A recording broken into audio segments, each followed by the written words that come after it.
in one piece, which is good. I love it. I love it. Well, let's get into it. And I want to begin our conversation with looking at the calendar, April 2024, 4 years ago, the pandemic started, changed a lot of things. How did you get through the pandemic and how did it change you? So, getting through the pandemic, so no matter where you sit or you lie with your political beliefs or philosophy, I run a health and wellness clinic with my wife. And one of the primary things that we believe in is health freedom. And so when the pandemic hit, we took a stance on that and we said, you know what? If you want to wear a mask, if you don't, that's totally up to you. Just do what you want to do because we believe in health freedom. So we took a stand there and we kind of planted our flag on our hill and said, you know what, this is what our research says. This is what, because we're dealing with the body all day, every day, and restoring people's health. Yeah. And so, that was contentious. It was bold. Not a lot of places were doing it, and me specifically being the practice manager of a premier health and wellness clinic, I had to do a lot of research and I took a lot of constitutional law classes that I never expected to take. But what I think I found was people were actually more receptive to going, you know what, thank you for letting me choose as opposed to dictating to me what I should do. Yeah. And that's kind of my mentality. Like that's always been my mentality is not only to be bold, but it's like, look, you make the choice for yourself. Um, so that was kind of the business side. But personally, I did a program called 75 Hard during COVID, which I don't know if you're familiar with that program by Andy Frisella. But that actually helped me continue to build my mental fortitude during that time because I had to do 2 workouts a day. I had to drink a gallon of water. I had to read 10 pages in a book. I had to do all these things that actually built my mental fortitude, which actually allowed me to just be stronger and, not be like a lot of people that were packing on the pounds during that time and doing the Netflix and chill. Yeah. So let's get to the heart and soul of what you do for a living.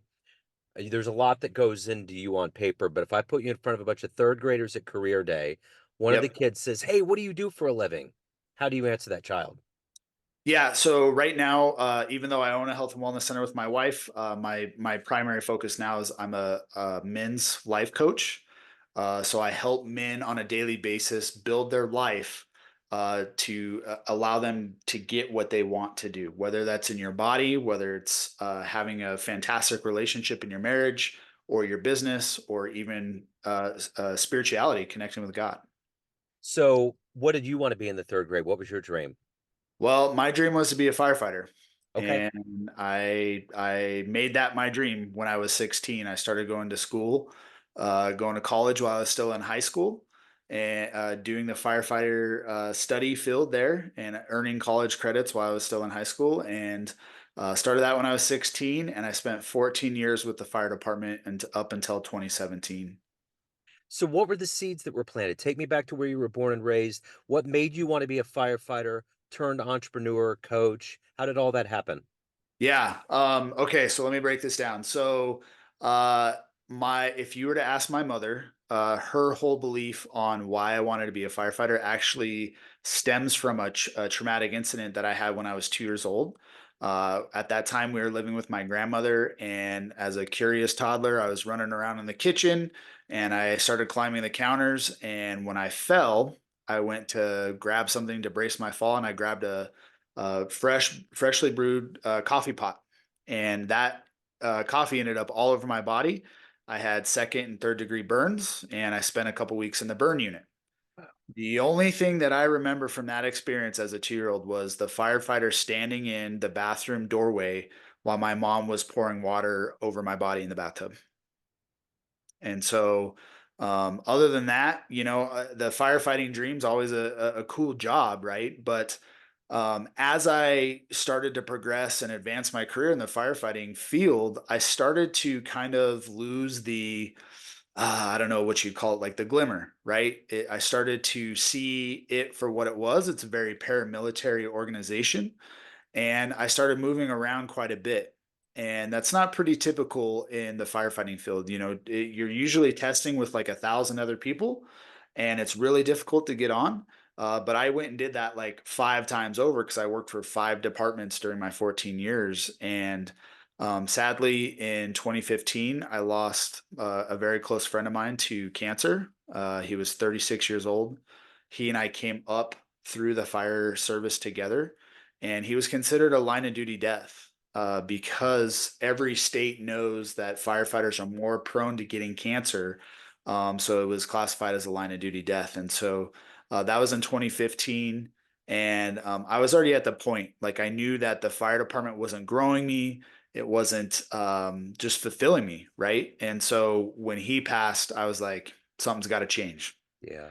I myself was battling my own health battles. I had no sense of smell, no sense of taste for over 2 years. I was massively overweight. I was about 40 pounds heavier then than I am now. And my life was just not what I had dreamed it to be. And as men, like we need that sense of fulfillment, right? Like we're always kind of seeking and trying to fix something and attack something. And I didn't have that. And so finally in 2017 I walked away. Everybody thought I was crazy. Had a lot of limiting beliefs placed on my life, telling me I was making a mistake and all that stuff. But that's when I decided to become an entrepreneur and change my life, not only for myself, but for my wife and my young son at the time. And now I have 2 boys, and we started this whole entrepreneurial experience with this health and wellness clinic. So do you sometimes think about how your life has turned out, this dream you had, and it just almost doesn't seem real? I wouldn't say it doesn't seem real, but what I like, especially a lot of the clients and the men that I work with, when you're at that apex of a decision like that, right? You tend to only think about the fear.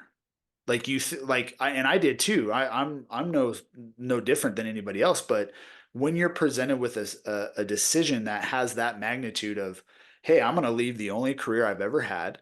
I'm the primary breadwinner for my family. We have the insurance, the retirement, all that stuff, and I'm telling myself I'm going to walk away. All I thought about was the fear. Like, what if this happens? What if I lose my house? How am I going to feed my family? How are we going to make money? But I made the choice because I was in such a position that stepping into that fear, that path of fear, I never imagined that I'd be sitting here on a podcast with you. I never imagined that I would have wrote a book. I never imagined these incredible things that I have in my life right now. So who's been a hero? Who's been an inspiration for you? Ooh, man. I would say it was probably my grandfather. He actually died on my birthday in 2014. I'm named after him. He had a beard, not as big as mine, but I never saw the guy without a beard. He was just an incredible man, and very caring, and was always willing to help, even though it may have put him out. But yeah, he was definitely a hero of mine. If you could meet one person alive on the planet right now that you find fascinating, spend some time with them, who would it be?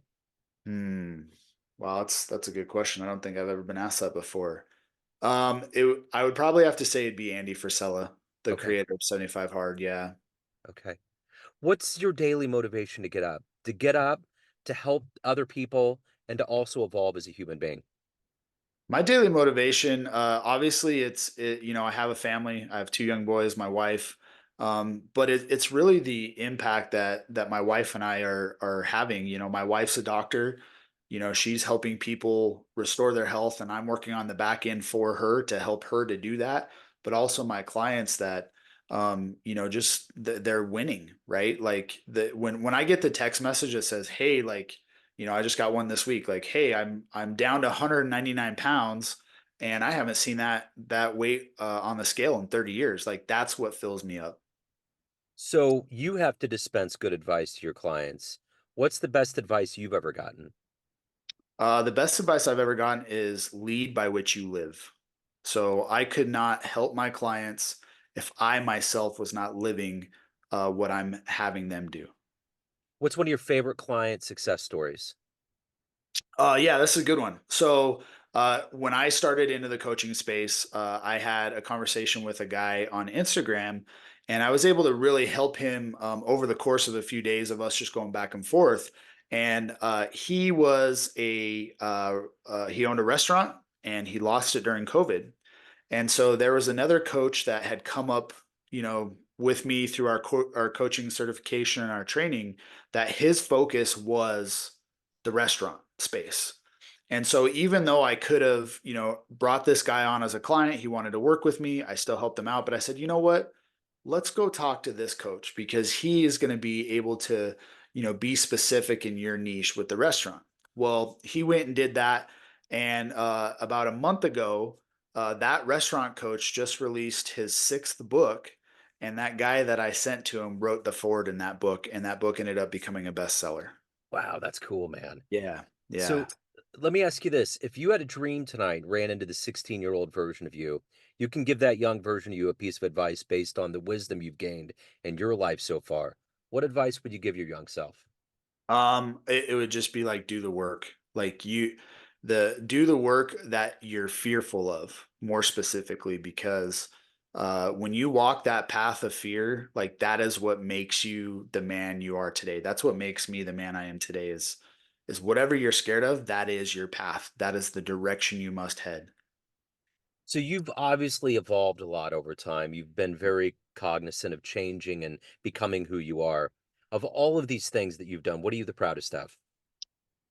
I mean, most recently, I would say it's being able to recognize that as a man, like I'm not being, filled up with what I'm doing, and taking a complete right turn to go coach men. That was not something I ever expected when I left the fire department, started the business with my wife, but actually listening to what I would say my soul's calling is, right. Like I didn't need more things to do running a seven-figure business, but something within me was saying, you know what, you need to go do this. And so being able to put aside all the distractions and go and do that is something I'm really proud of. You know, we see all these shows about firefighters. There's Yeah. there's a magnifying glass over it. What's one of the things they don't show in those shows about being a firefighter that's Uh, totally a part of the process? Um, first of all, I will say that I absolutely honor and respect all the firefighters, police, paramedics, all of those guys. I would never want to dim their light, but my experience in the fire department was totally different. And there's a dark side to it besides the health issues. But what I ran into a lot was just the good old boy system.